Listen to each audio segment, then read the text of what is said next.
ವೀಕ್ಷಕರೇ, RLJ ನ್ಯೂಸ್ಗೆ ಸ್ವಾಗತ. ನಾನು ಪೂರ್ಣಿಮಾ. ಬೆಳಗಾವಿ ಜಿಲ್ಲೆ ಗೋಕಾಕ್ ತಾಲೂಕಿನ ಮಕ್ಕಳಗೇರಿ ಗ್ರಾಮದಲ್ಲಿ ಗಣರಾಜ್ಯೋತ್ಸವದ ನಿಮಿತ್ತ ಪ್ರಪ್ರಥಮವಾಗಿ ಗ್ರಾಮ ಮಟ್ಟದ ಸ್ಪರ್ಧಾತ್ಮಕ ಪರೀಕ್ಷೆ ನಡೆಸಲಾಯಿತು. ಗ್ರಾಮದ ಹಿರಿಯರಿಂದ ಸರಸ್ವತಿ ಮೂರ್ತಿಗೆ ಪೂಜೆ ಸಲ್ಲಿಸಿ ಸ್ಪರ್ಧಾತ್ಮಕ ಪರೀಕ್ಷೆಗೆ ಚಾಲನೆ ನೀಡಲಾಯಿತು.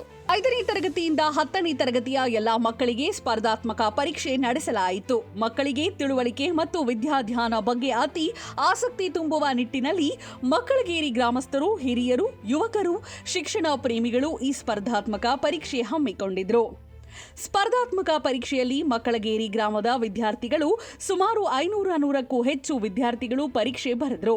9 ಪರೀಕ್ಷೆ ವಿಜೇತ ವಿದ್ಯಾರ್ಥಿಗಳನ್ನು ಆಯ್ಕೆ ಮಾಡಿ ಬಹುಮಾನವನ್ನು ಬರುವ ಗಣರಾಜ್ಯೋತ್ಸವದಂದು ಕೊಡಲಾಗುವುದು ಎಂದು ಕಮಿಟಿ ಅವರು ತಿಳಿಸಿದರು. ಈ ಪರೀಕ್ಷೆಯಲ್ಲಿ ಯಾವ ಸ್ಕೂಲ್ ಮಕ್ಕಳಿಗೆ ಸಲ್ಲುತ್ತದೆ ಈ ಬಹುಮಾನದ ಕಿರೀಟ ಎಂದು ಕಾದು ನೋಡೋಣ. ಈ ಪರೀಕ್ಷೆಯಲ್ಲಿ ಮಕ್ಕಳಗೇರಿ ಗ್ರಾಮದ ಹಿರಿಯರು, ಗ್ರಾಮ ಪಂಚಾಯಿತಿ ಅಧ್ಯಕ್ಷರು, ಸದಸ್ಯರು, ಯುವಕರು, ಶಿಕ್ಷಣ ಪ್ರೇಮಿಗಳು ಮತ್ತು ಮಕ್ಕಳಗೇರಿ ಕ್ಲಸ್ಟರ್ ಮಟ್ಟದ ಎಲ್ಲಾ ಶಾಲೆಯ ಶಿಕ್ಷಕರು ಉಪಸ್ಥಿತರಿದ್ದರು. Mallappa Goudar, RLJ news, Gokak. ಇದಾಗಿತ್ತು ಇವತ್ತಿನ RLJ ನ್ಯೂಸ್.